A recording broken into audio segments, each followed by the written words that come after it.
Before we even start talking about financial infidelity, we should talk about, at least give a definition of what it means. And it's so interesting, that question that you had earlier, is that we really do settle down with people who complement us financially. So a spendthrift really is more likely to marry somebody who's more financially conservative. It just happens that way.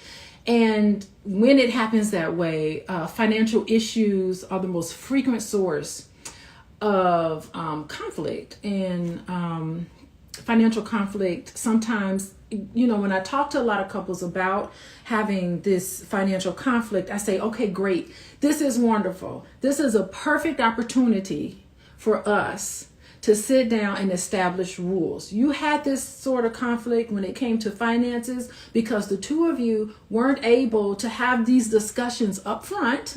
You weren't able to make a lot of these expectations explicit. So in marriage and in committed relationships, we have expectations about how we think things should be. And particularly with our money and finances and how we spend and rules for spending. And so problems come up because you have it in your head about what you think it should be. And your partner has it in their head about what they think it could be. And it ends up playing out. Our behaviors end up conflicting. And you have different points of view and different perspectives. When I see this happen, I get excited because I'm like, great, conflict to a marriage therapist. Conflict means bravo. We now have an opportunity to become closer and to develop our intimacy in a way where we are on the other side of conflict. We know each other better. We're able to relate to each other better. And we're able to have openness and transparency. Which leads us to financial infidelity, because when you have rules that you've established and you've said, listen, this is an issue. What are we going to do with our money? How are we going to plan together?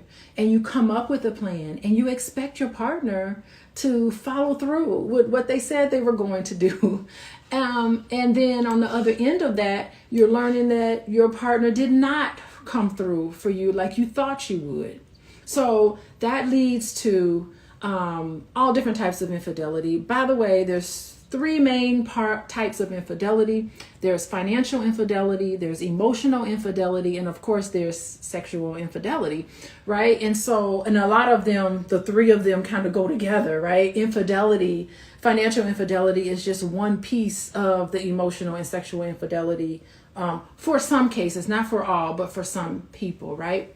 However, financial infidelity for a lot of couples, it is almost like the straw. It is more difficult to rebound from financial infidelity than it does to emotional infidelity and sexual infidelity. It's more difficult for couples to rebound because it's like emotional infidelity and the other types of having other relationships on the side.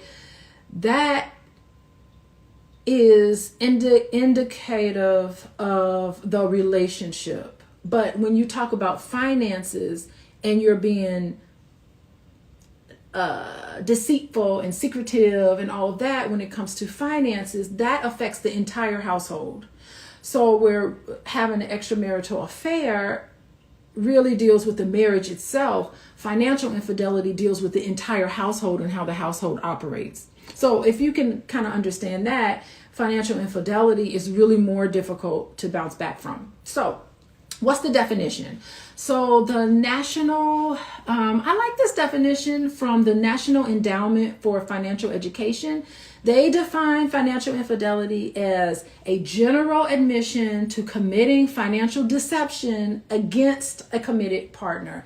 And it is similar to, just straight up cheating, because what it does is it creates distance in the relationship. So anytime someone is doing something behind their back and you're not being upfront, you're not being transparent, it creates distance in the relationship. And so that's what happens. And there's two main components. One component is just engaging in financial behavior, and you think that your partner is not going to like it. You don't know whether your partner's going to like it or not. There's just a perception. Okay, I'm going to buy this and I know my husband's not going to like it. Or I'm going to do this, give this money away, and I know my wife is not going to like it. So that's part of the first component of financial infidelity. A second component is that not only do you do this behavior that you have agreed upon that you wouldn't do, and you feel like it would be, the other person would disapprove of it, but there's a second part to that. It's you don't even disclose it, right? You don't come to your partner and you fail intentionally, say, I don't want to disclose anything that's happening. And so that's the two components of financial infidelity. It's engaging in the behavior that you perceive that your partner would not like, and then subsequent concealment. And this is really important that those two components are in there, because let's just face it, like birthday times, holidays, we just had a Valentine's Day. Sometimes you're spending money and your partner doesn't know it, right? But you're spending money because you're buying them something. You're planning a special event, or you're planning something special for your partner, and you're concealing a purchase, but you're doing it because it's a surprise. So it's important to have these two components in there, because a surprise is something that should be like a joyous surprise. A surprise shouldn't be anything disappointing, where you're breaking the trust in the relationship, and it causes emotional distress for the hurt partner. And it also, for a lot of perpetrators, or I'm going to say perpetrators of financial infidelity, it also takes a toll on them too, because they have to remember this lie. They have to keep the lie going. And so sometimes it can also be hurtful for the person who's committing the financial infidelity, or infidelity just in general, but it's extremely distressful for the person on the receiving end. And that's basically what financial infidelity is in a nutshell. It undermines the trust and it undermines the commitment in the relationship. And, I think it's important to have open and honest conversations about financial decisions. And when there's a lot of disagreements and you want to, is Dr. Boyce here? Hey, Boyce, I'm distracted by his hearts. Anyway, he's in the room. Anyway, okay. So, you people who are very sensitive to disagreements about money, and they just don't want to talk about it. They just want to avoid it. And we'll go into that. I just wanting to avoid, having to have potential conflict. So, financial infidelity, what is it? So I'd like for you all here to take a quiz, because in this class we have self-assessments. I'd like for you all to go through all of these different aspects of financial infidelity and be honest with yourself. If you are in a relationship, you may want to just take this as an opportunity to be able to say, yeah, I did this. So I would like for you, there's a list of things here on the screen that talks about different behaviors that could be considered as financial infidelity. So if you've ever done any of these things, please be sure to just give yourself a tally. I'm going to take the quiz too. So, okay. Have you ever pretended to a new purchase was an old purchase? So have you ever had a partner that came to you and said, wow, is that another new outfit you got? And you're like, no, I've had this for a long time. I just pulled it out of the closet. If that ever happened to you, give yourself a little tag, a hash mark right there. Okay. So have you ever said you bought something on sale, but you didn't? You paid full price. Have you ever lied like that? Give yourself a point. Some people are guilty. Okay. Have you ever hid purchases or receipts? Like when the Amazon box comes, that Amazon truck stops at our house quite often. So if the Amazon truck comes and it's dropping off packages and you're like, uh-oh, let me hurry up. Let me see when it comes. Let me hurry up and grab these packages and hide packages and purchases. Give yourself another point. Okay, have you ever taken money out of your savings without telling your partner? Oh my goodness. Have you ever hid credit card statements? Have you ever said, I don't want them to be able to see anything here? Have you ever hid credit card statements? Have you ever opened a credit card without telling your partner? Oh my goodness. How could you do that? Okay. Some people do it. Have you ever kept a secret account? And it's really interesting because this part is really debatable. I've seen many discussions about having a secret account. And I think that's really fascinating. And I have a lot of ideas about that in terms of trust. But I don't know, like if you're married, having a secret account, you think that's just your money. It's not. Any money that's made in a legal marriage. By the way, you all know that legally in a marriage, what your partner makes and what you make, it's y'all money together, like legally. And if you ever wanted to dissolve your marriage, the courts and lawyers, they don't care about a judge or whatever. They don't care about how much money you made or how much money your partner made. They just want to know how much the household made, and they will distribute that accordingly. So don't think that you could hide something secret and then it just belongs to you. It doesn't. It belongs to both people. So hiding, and I think you need to have a conversation about why you feel the need to hide. Why do you need to have a secret account that's hidden from your partner? What is up with that? Like having a conversation with that is important. But if that ever happens, let us know. Have you ever lied about the amount of debt you have? There's so much shame around debt. People feel shame because it indicates, like, for many of us, there's debt that's understandable. Student loan debt, that's understandable. Buying a house, that's understandable. Buying a car is understandable. But making poor decisions and you like racked up on all this credit card debt and you've gone into bankruptcy and you've made like really awful decisions, sometimes like that level of debt is a lot of shame attached to that. So you don't want to talk about it because you just feel kind of like, I feel stupid. You just feel stupid for agreeing to do something that you shouldn't have done, and now you got to share it with someone else. Like, it was painful enough that you already went through this in your past. Now you got to share it to your partner, and you want to show your partner that you've made good decisions. You put your best foot forward, and you haven't. You're like, I was really kind of silly in the past. So it's really difficult to kind of disclose that. So if you've ever done that, give yourself a point. Okay.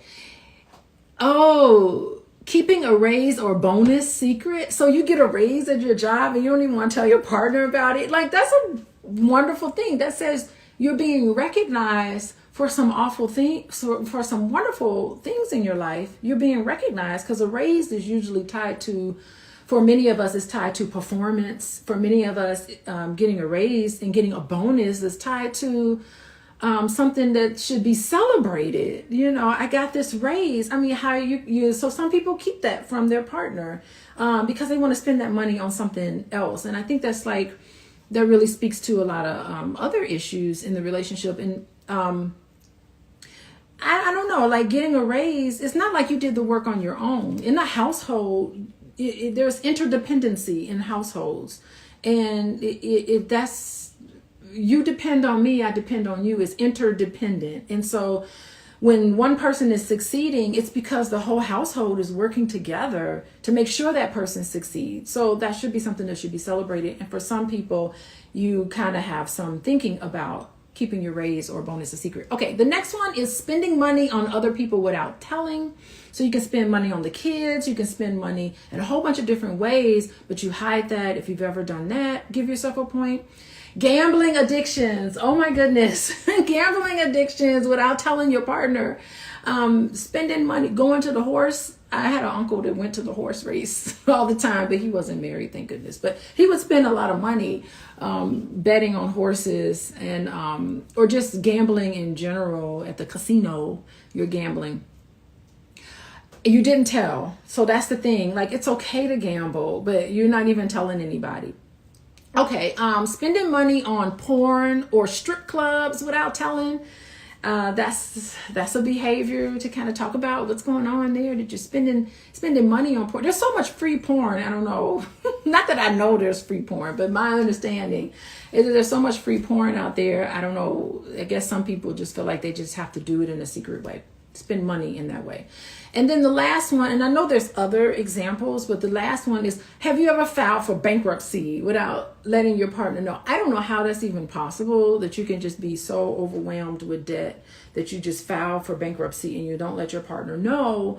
But I guess it definitely, all of these behaviors could happen.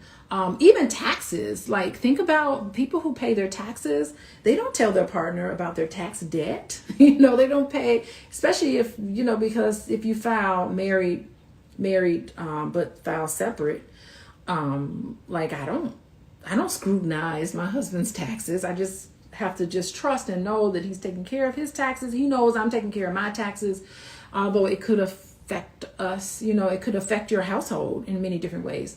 So there were, how many of these? There were 1, 2, 3, 4, 5, 6, 7, 8, 9, 10, 11, 12, 13 behaviors. Whoa.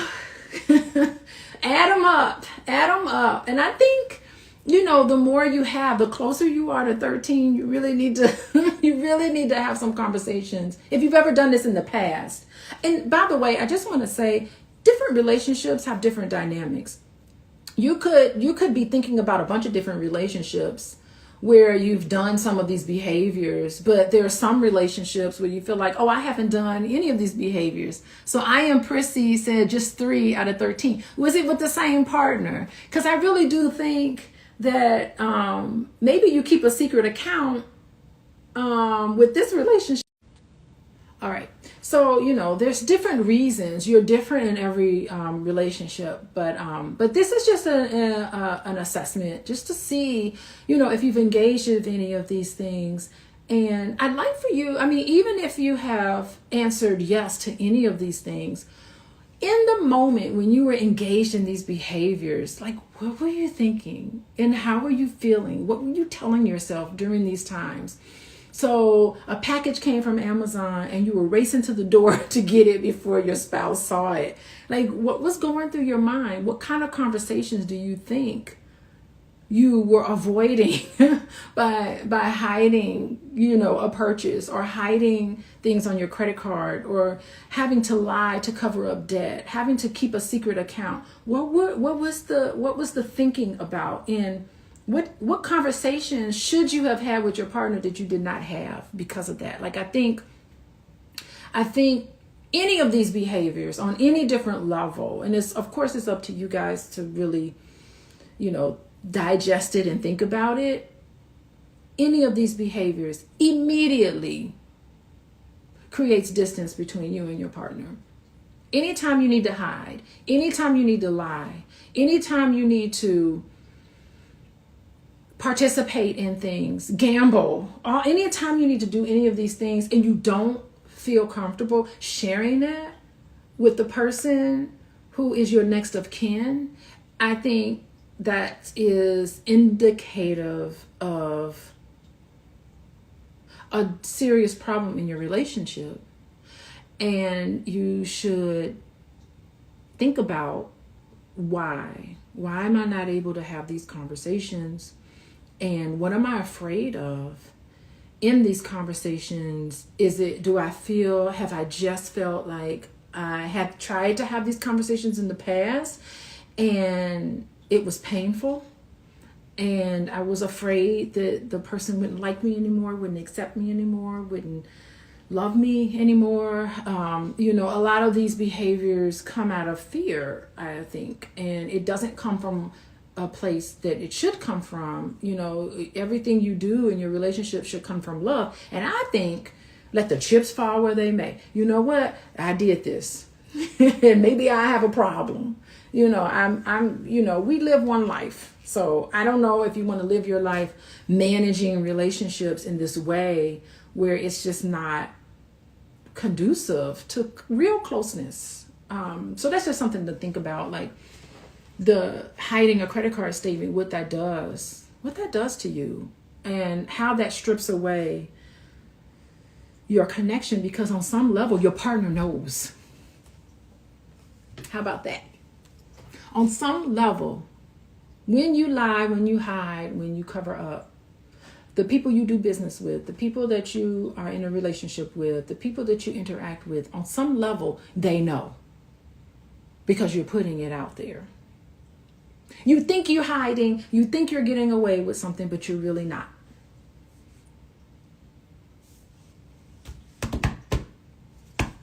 I think you should think about that. But anyway, that's the self-assessment. So I think we should talk about how many other people fall into this category. Believe it or not, there's a lot of people who have financial infidelity. The prevalence rate, we should talk about this.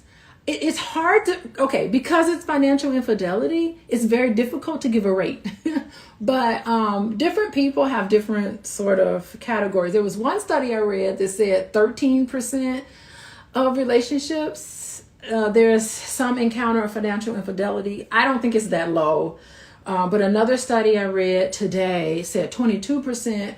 But what we do know is that the National Endowment for Financial Education, I'll go with their rate. They said it's more like 41%. That's almost half. Half of relationships have some sort of financial infidelity that's happening. Oh my goodness, that's a lot. So that's what they're estimating.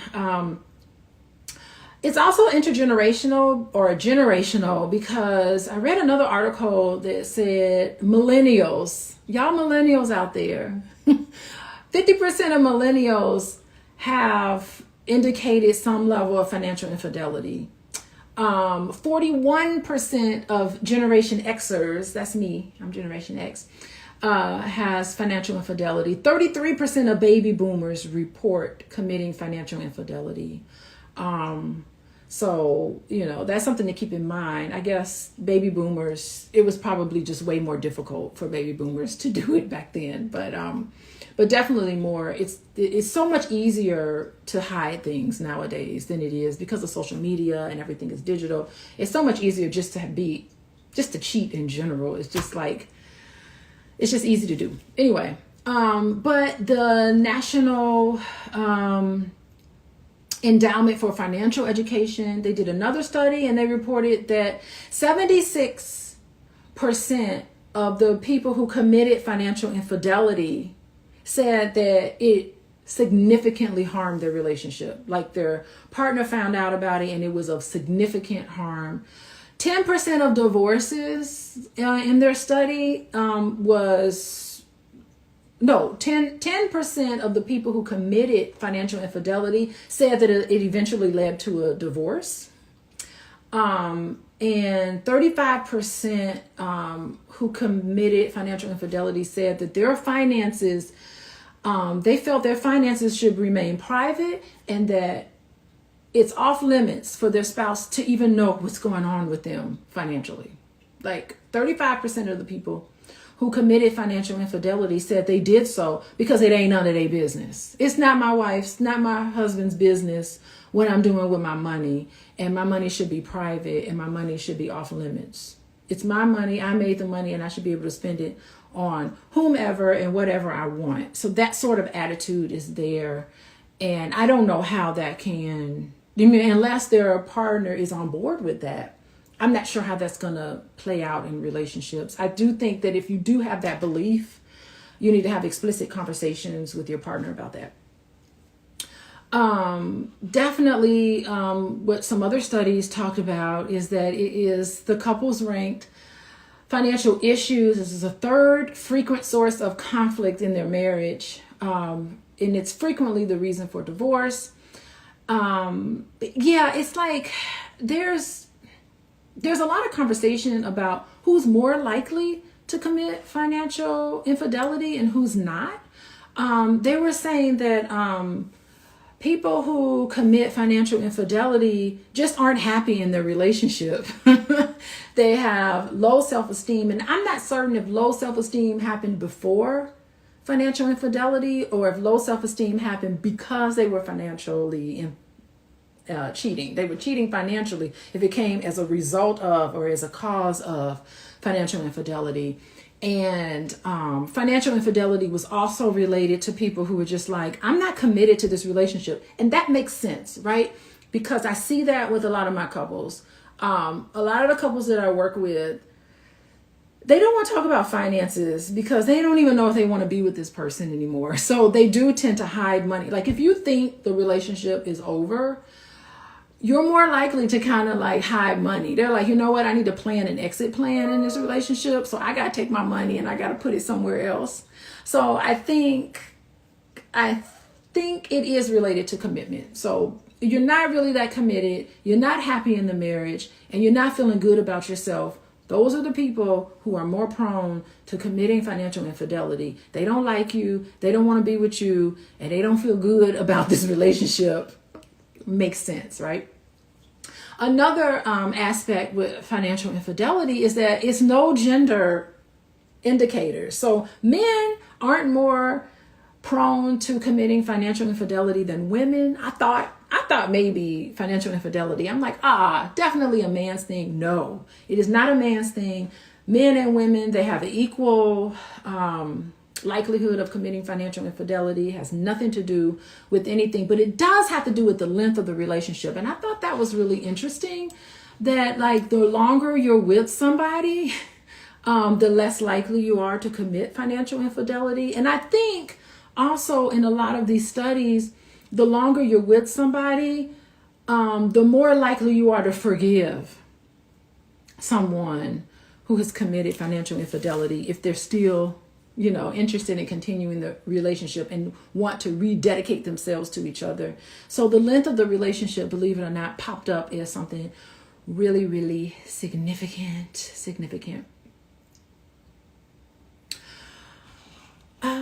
Let's see. Anything else about that I wanted to share?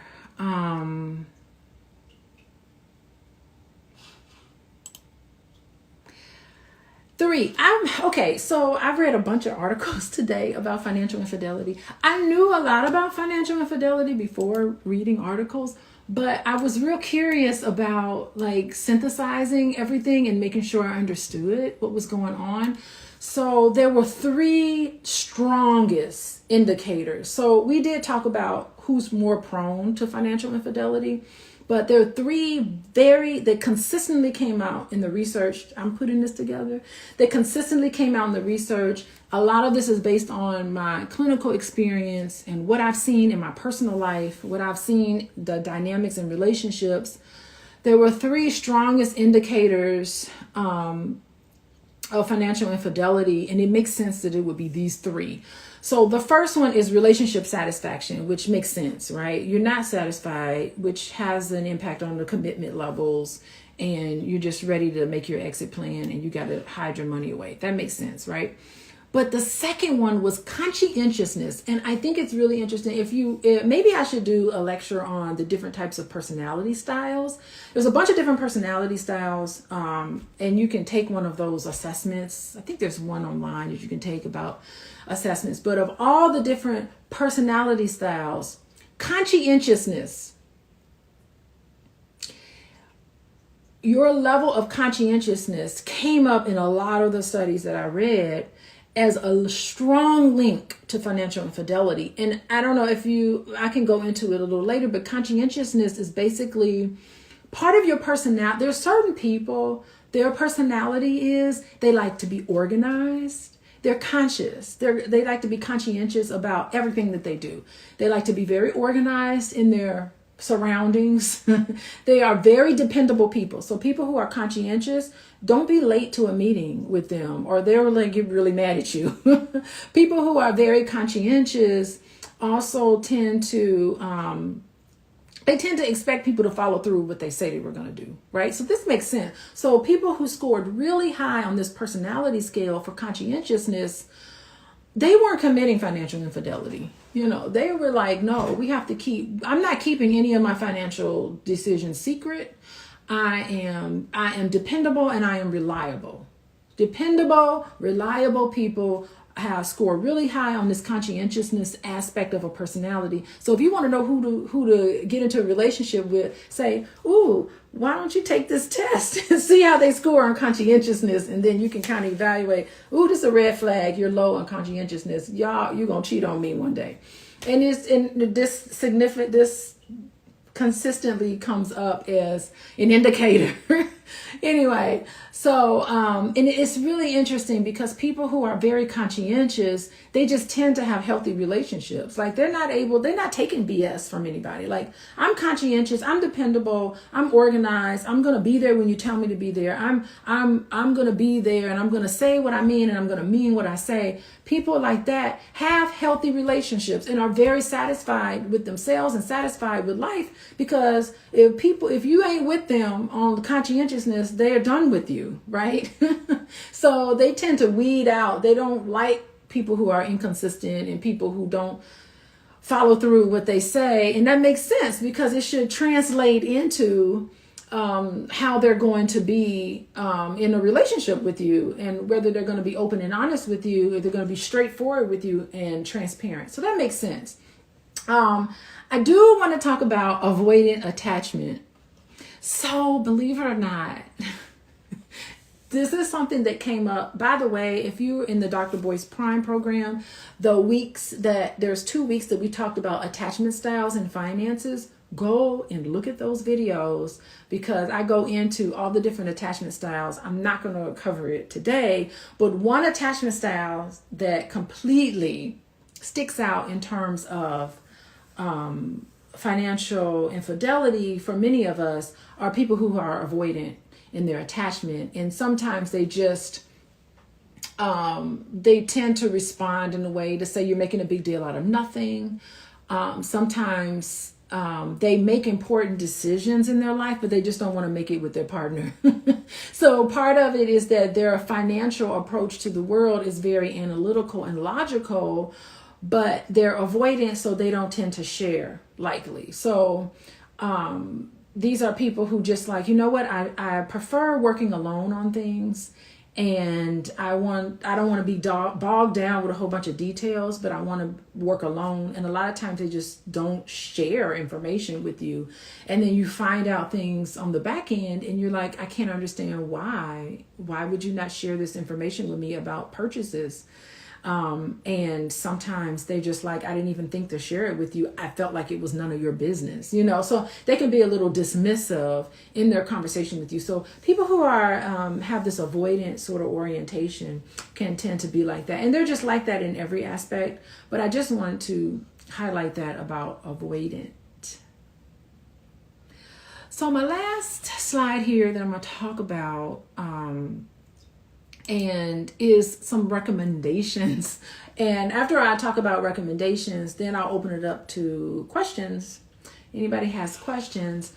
I think it's so important to just talk about it. Here's what happens. If you have a conversation with your partner and you come up with expectations, right? Expectations. Included in that, you should have a conversation with your partner about financial expectations. And if you find that there's issues happening, they're making decisions and they're not telling you, or they're hiding, or they feel the need to hide anything from you financially and otherwise, that tells you that you're not aligned. It's a signal that you're misaligned in some way. Like maybe there's a core values. Maybe your core values just aren't syncing up. It's a signal that there's an issue and that there's further conversations that you need to have that you're not having, right? So recommendation is to just recognize, okay, we're not aligned in this way. We need to try to figure this out together. And part of that is to get some insights into your partner so that you know your partner better, but it's also to make a decision if you can live with this for the rest of your life. Can I live with this for the rest of my life, or can I not? Right? So that's one thing that that's important. Another thing is to look at yourself. Really look at yourself. Like, recognize that when there's any sort of financial conflict and or hurt feelings around financial infidelity or any type of conflict, recognize your role in that. Because yeah, you're a victim and you're a hurt person, but it's also signals that there's some other relationship issues going on that led to this infidelity, right? And you had to have played a part in that. So I think part of it is just knowing and understanding that, you know, you are you are part of this relationship. So you have to be part of the solution and you have to be part of the issues that are going on, right? Another recommendation I would have for everyone is have an agreed upon financial sort of plan. Like, I do think that you don't need to consult with your partner about everything that you buy, right? I think you should say, you know what, if you spend anything more than $1,000, you're going to have to talk to me. Like, let me know and talk to me, right? Give each other like a dollar amount. Say, if it's under $100, I don't care what it is, go for it. But if you're spending over a certain amount of money, $500 or $1,000, whatever it is, you two need to decide on that. Just say, look, you don't need to tell me everything. You don't really want to know everything. If it's a couple of $100 here and there, I don't really care. Or, you know, that type of conversation. So just have like agreed upon plan, right? There's discretionary income that I don't even really care. Take part of your salary and income and put it into the joint checking account. And then you have your own personal checking account. You can put whatever money in your own personal checking account. I don't really care what you do with it. You can blow it at the casino all you want. I don't even want to know about it. I don't want to hear about it. It's not affecting our household. I think that's so important to have that kind of conversation. And so something agreed upon. And I really do think working on the overall relationship is just important in general. Like financial hiccups and financial plans and stuff, it really says there's something happening in the overall relationship. And nothing's ever going to be perfect, right? You're always going to have some sort of conflict, but you need to have a plan on how we're going to solve this inevitable conflict. You're always going to come from a different point of view. And financially, I think it's important to be proactive, right? You should have a plan with your partner. Let's sit down every month and let's go over our budget. Let's have a balance sheet. You can have a balance sheet in your relationship. Let's regularly communicate about finances and spending. What's interesting is that when couples are able to do this, have a financial plan, have a conversation about creating a budget, having a balance sheet, having regular conversations about money and finances and spending, those couples are less likely to have financial infidelity. Like your probability of financial infidelity drops to almost zero when you're having regular conversations about money. Makes sense, right? You're on the same page. You feel connected to each other. Nothing makes you feel strongly bonded to the relationship and committed to each other when you sit down and say, we're going to put our money together and we're going to do this with it. And we got goals and all of that. Like that's a beautiful part of a relationship. And if you aren't able to do that financially, what's the point? You're planning to build something together. That's the pinnacle of just the whole idea of the family unit and the household unit is to build each other up and to have each other's back. And part of that is going to be building our bank accounts, having each other's back financially. And that helps the overall relationship. Okay, so get your questions ready. I'm going to answer your questions. I'm going to say goodbye to Instagram. And then I'll answer any of your questions here. So be sure to put it in the Q&A or you can put it in the chat or whatever you want. I'm going to say goodbye. Instagram, goodbye. Thanks for tuning in.